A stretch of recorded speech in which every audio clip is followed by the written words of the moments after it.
Saya melihat bahwa kita ini sudah subjek, bukan objek. Karena setahu saya, santri-santri itu misalnya ngapalkan alfiah capek, terus manfaatkan lihat sinetron. Jadi mereka itu alat untuk kita terhibur.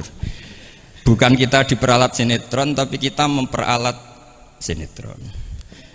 Misalnya tadi beliau cerita bapak-bapak jadi korban karena ibu-ibu melihat bapak-bapak yang ganteng pakai jas uangnya banyak. Sebetulnya ibu-ibu juga jadi korban karena nggak secantik yang di TV.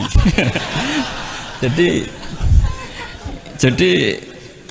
ini penting saya ketahui. Begitu juga melihat Real Madrid misalnya. Kita ini kalau ngidolakan pemain lokal, kan datangkan pelatih, ngelatih itu mahal, bikin stadion mahal. Mendingan ngidolakan yang sudah jadi. Lagi-lagi mereka kita jadikan objek dari keinginan kita yang nggak mau repot-repot ya beli yang instan gitu. Jadi ini mungkin yang saya beda dengan beliau. Saya ini sering ketemu para dokter, para profesor di Jogja. Bahkan saya bikin komunitas grup diskusi kematian. Itu profesor-profesor yang mau mati itu sering diskusi sama saya. Kenapa ini penting? Karena mereka bilang gini, Pak Bahak, dunia ini pasti kita tinggalkan saja, perumusnya banyak. Masa kematian yang kita songsong nggak ada perumusnya gitu. Makanya kita bikin tim perumus kematian. Terus saya bilang, ini bedanya profesor sama intelektual. Kalau intelektual itu diskusikan yang profan, dunia itu profan, nanti habis. Kalau kematian itu abadi. Maka untuk orang jadi profesor, sarannya harus tahu tentang kematian. Dari provokasi ini banyak teman-teman diskusi kematian ini.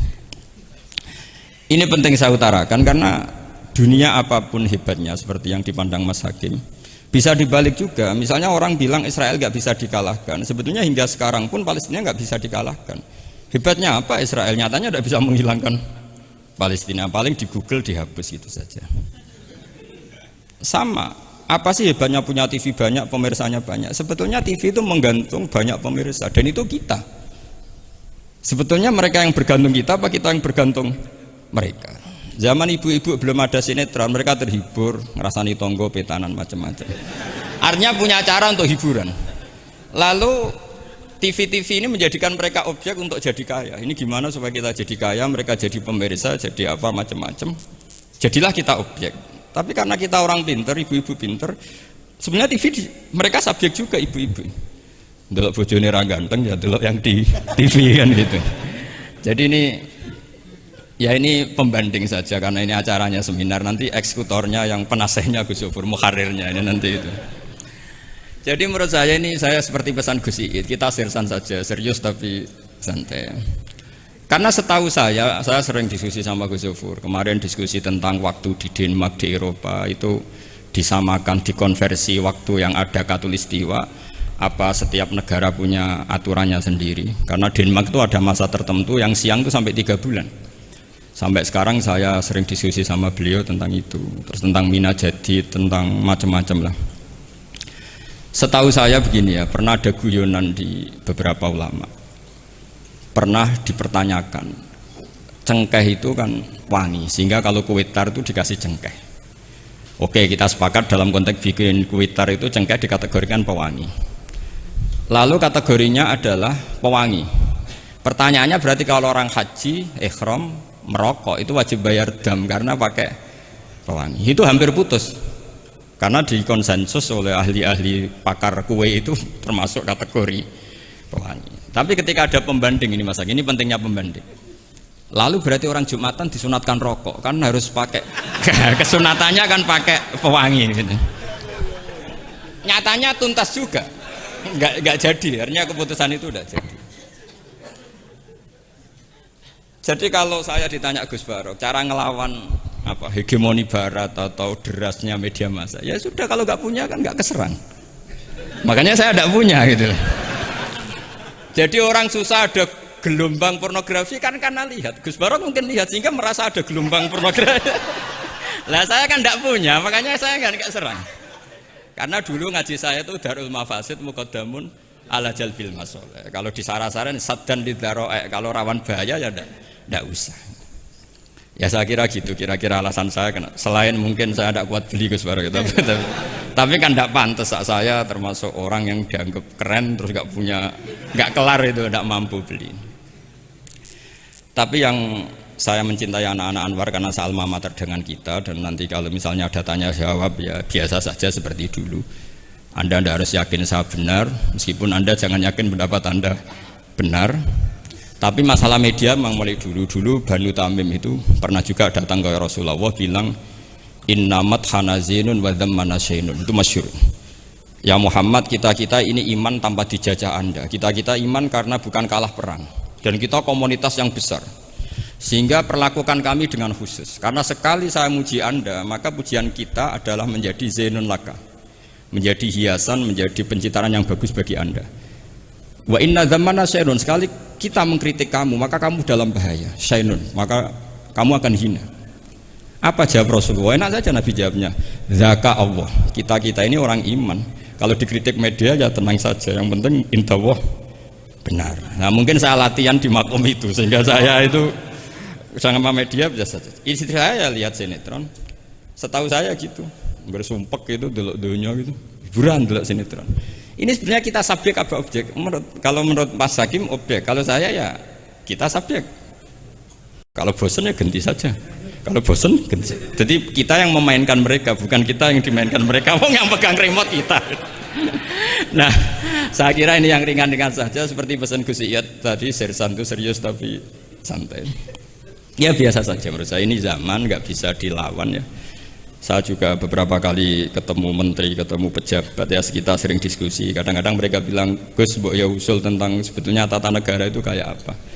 Saya bilang ini basa-basi, ada pakarnya, tata negara itu sudah ada pakar. Kalau sama tanya tata akhirat saya jelaskan.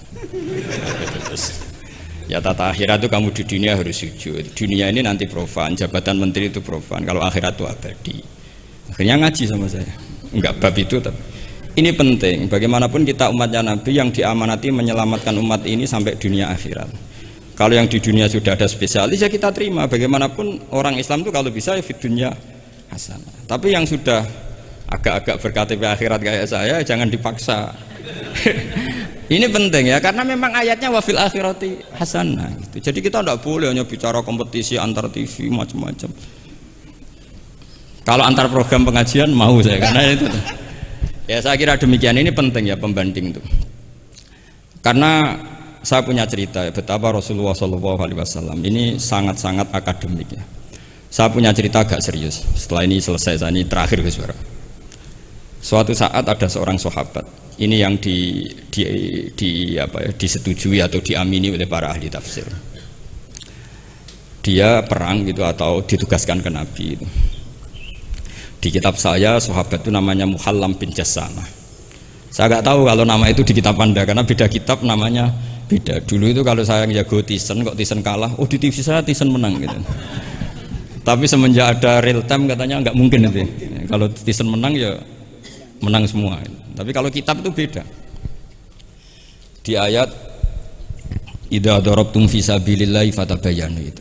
Kemudian Muhallam bin Jassama ini membunuh satu orang.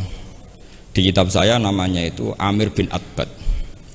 Setelah dibunuh, padahal orang ini setelah terdesak melafadzkan la ilaha illallah Muhammadur Rasulullah.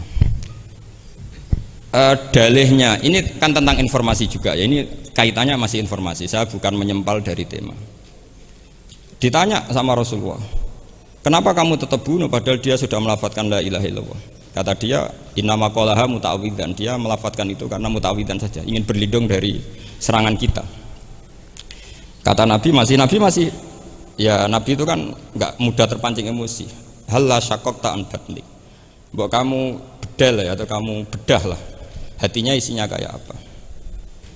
Si Mulaham tadi masih balik loh, ya Rasulullah, lau syakak tubatnahu akuntu a'lamu ma fi qalbi.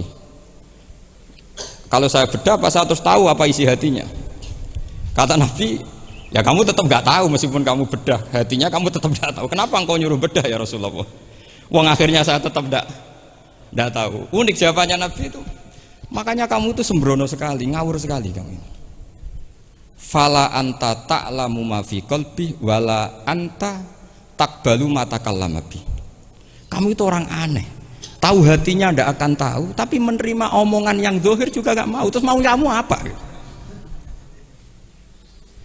Kemudian orang ini itu dianggap punya kesalahan besar. Satu, bantah Nabi dan membunuh orang sing talafadhu bi kalimati la ilaha illallah. Akhirnya ketika dimakamkan itu lafadhatul ardu. Dimuntahkan oleh bumi sampai 3 kali. Terus Rasulullah ngendikan innal ardo takbalu man huwa syarrun minhu walakinnallaha wa'adzakum alla ta'udu. Sebetulnya bumi itu sering menampung orang yang lebih jelek ketimbang dia. Kita tahu dulu bumi yang nangkung Namrud macam-macam lah, Abu Jahal, Abu Lahab. Tapi kenapa ini jadi begini, enggak diterima bumi?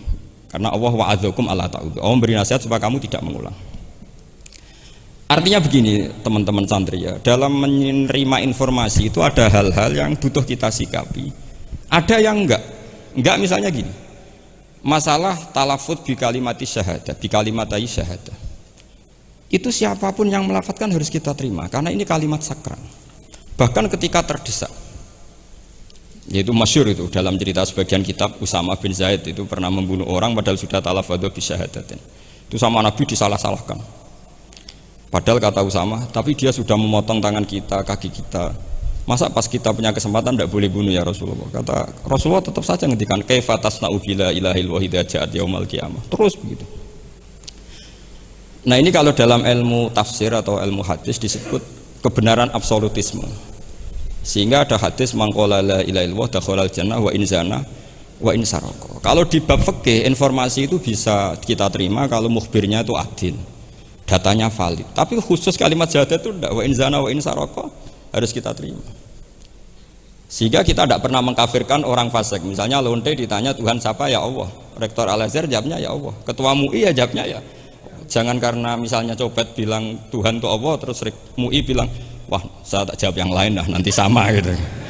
Nah, saya pernah ditanya sama dosen di Jogja, Pak Bahak, kenapa ada kata wa in zana wa in saraka? Kesannya itu Islam membolehkan zina. Terus saya bilang ini contoh absolutisme kebenaran. Jadi kalau kebenaran itu absolut, kita terima dari siapa saja. Tukang becak ngomong dapat 2 tambah 2 ya 4. Lonte bilang 4, pakar matematika 4, rektor UGM nanti ya bilang 4. Sama. La ilaha illallah itu kalimat yang absolut. Sehingga di TV misalnya, apapun TV Yahudi atau TV Nasrani, kalau programnya itu benar menerangkan kebenaran, meskipun mereka niatnya bisnis, tapi kalau kalimat itu kalimat yang benar ya mau tidak mau kita terima. Terus kedua, ada informasi yang kita sikapi dalam suasana genting. Kayak zaman perang Uhud, ada isu bahwa Rasulullah itu kutila, dibunuh. Kemudian ini melemahkan para orang Ansor dan Muhajirin atau Muhajirin dan Ansor. Terus kata Rasulullah, Umar, ajibu, kamu harus menjawab bahwa saya masih. Akhirnya Umar berteriak keras bahwa Rasulullah itu masih hidup. Ini contoh-contoh informasi yang secepatnya harus dijawab. Terus ketiga, informasi yang nggak penting dijawab karena memang sudah hoax, sudah sampah. Misalnya gini, orang melihat di TV infotainment itu nggak pernah yakin kok benar apa enggak. Ibu-ibu itu butuh hiburan, melupakan suaminya, utangnya, macam-macamnya. Makanya saya bilang, ibu-ibu ini subjek, bukan objek. Jadi ini yang saya beda dengan Mas Hakim. Tentu saya punya sisi kesalahan, karena saya juga nggak perlu akurat, karena ini tidak bidang saya. Tapi cukup jadi pembanding, karena ini menyangkut harga diri Mas Hakim. Kesannya kalau kita objek kan kita ini kayak orang bodoh yang diatur-atur gitu. Tapi kalau subjek kan keren gitu, karena ya saya kira demikian. Assalamualaikum warahmatullahi wabarakatuh.